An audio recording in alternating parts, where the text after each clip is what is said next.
The 10 Worst Actor Comeback Movies Ranked. There are many good ways to market a film around one of its stars, but one of the most noteworthy, and sometimes not always effective, is to frame the movie as a comeback for that actor. Everyone loves to see an artist who probably was absent for a while, or had a long string of flops return to their former level of success, but sometimes these comebacks don't go down well at all. Sometimes, even if the actor does a good job in it, the movie is so bad that it becomes just another failure. In order to qualify, a movie doesn't necessarily need to have worked as its actor's comeback. In fact, none of these did. Simply to have been marketed and framed as a comeback narrative for its star. From Eddie Murphy to Bela Lugosi, many actors have tried and failed to take back the spotlight with films that were meant to showcase their talents, but instead fell flat on their faces. As far as fans of So Bad It's Good cinema are concerned, Tommy Wiseau and Greg Sestero are legends. Wiseau directed, wrote, produced, and starred in his passion project The Room, which Sestero, his best friend, co-starred in. After that project became a cult hit, the pair continued acting and directing in separate small projects.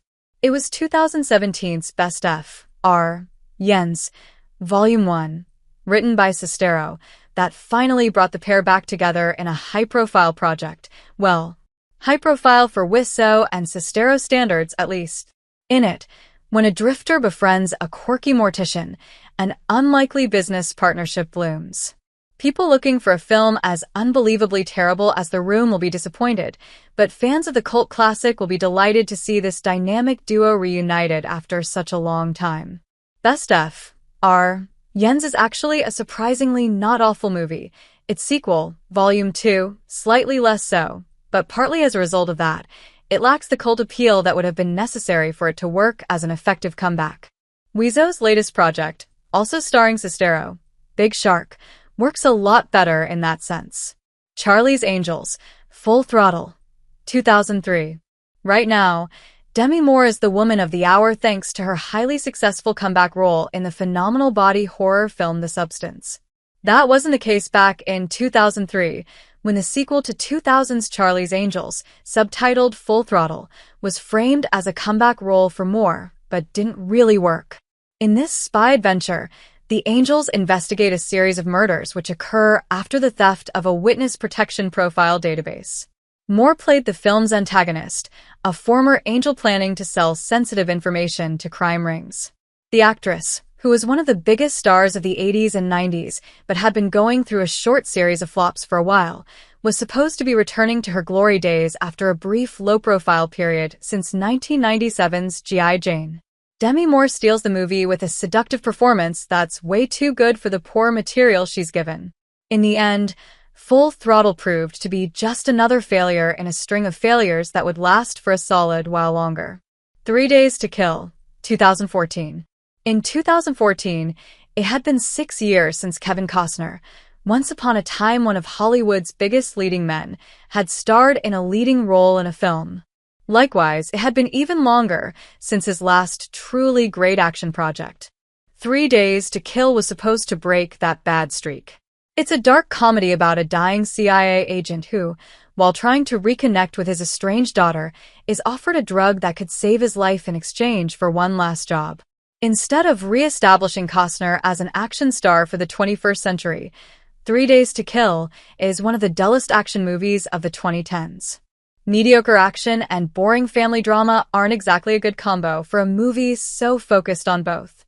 Costner has recently been making a bit of a real comeback, though, so his fans can rest assured that 3 Days to Kill was probably just bad luck and let it be buried among the actor's other 2010s belly flops. Terminator Genisys, 2015. It was 80s hits like James Cameron's The Terminator that made Arnold Schwarzenegger one of Hollywood's biggest action stars. It was the legacy reboot Terminator Genisys. The misspelling is very much intentional, that brought him back to his iconic role and was supposed to catapult him back into superstardom. Rehashing the events of the first film with quite a few significant detours, it sees Sergeant Kyle Reese transported back in time to 1984 to protect Sarah Connor and safeguard humanity's future. However, an unexpected turn of events creates a fractured timeline. The movie isn't without its defenders, but overall, it was considered to be a step in the entirely wrong direction for the already considered dead Terminator franchise. Likewise, the film failed its biggest star. Schwarzenegger had been starring in a series of wannabe comeback roles since his tenure as governor of California ended in 2011, but this one was special, putting him back in the shoes of his most iconic character.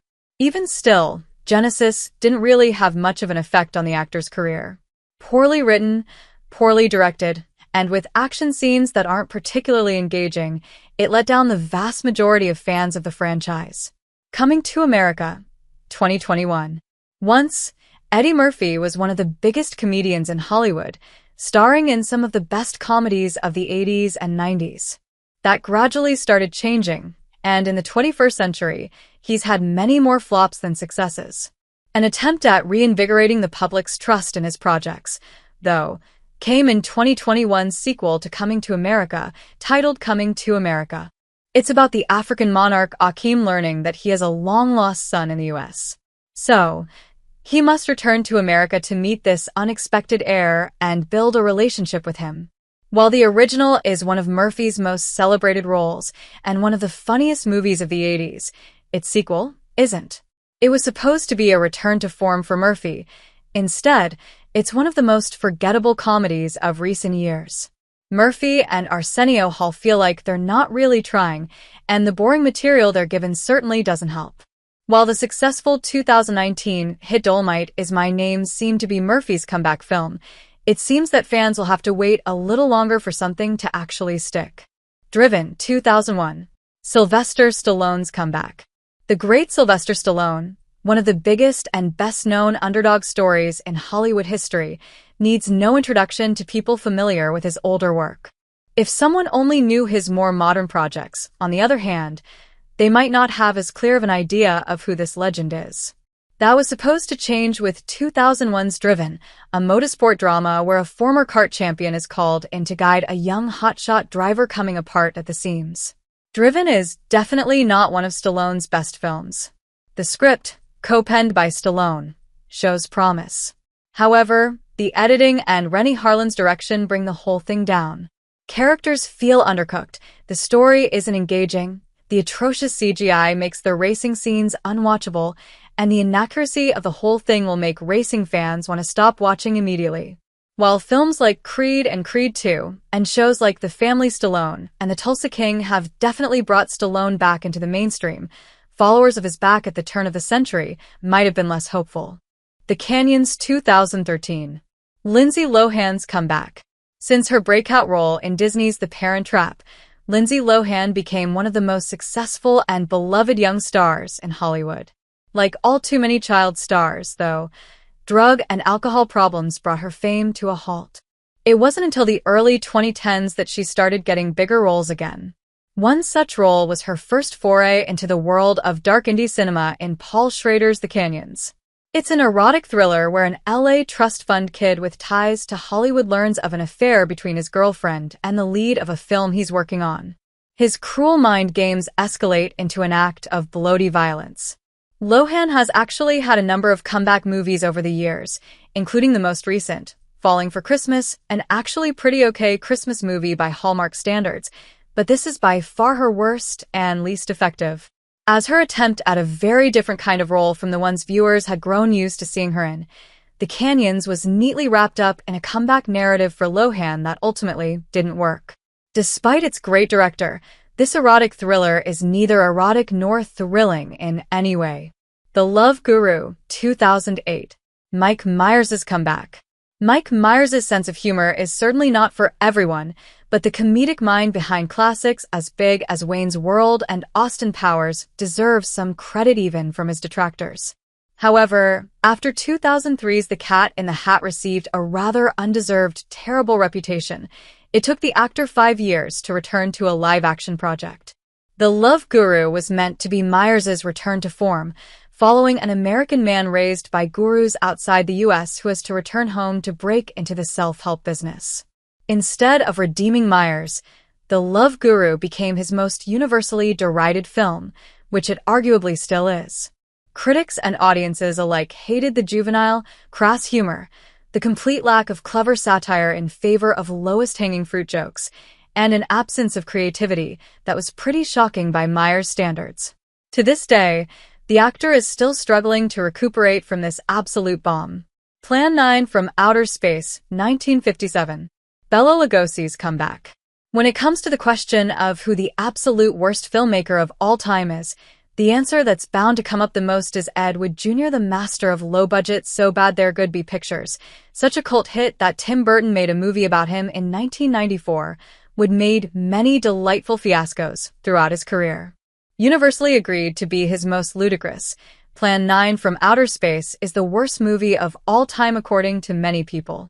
It's about evil aliens invading Earth and resurrecting its dead, putting the lives of the living in terrible danger. The effects and cinematography? Ridiculously bad. The story and characters? Beyond nonsensical.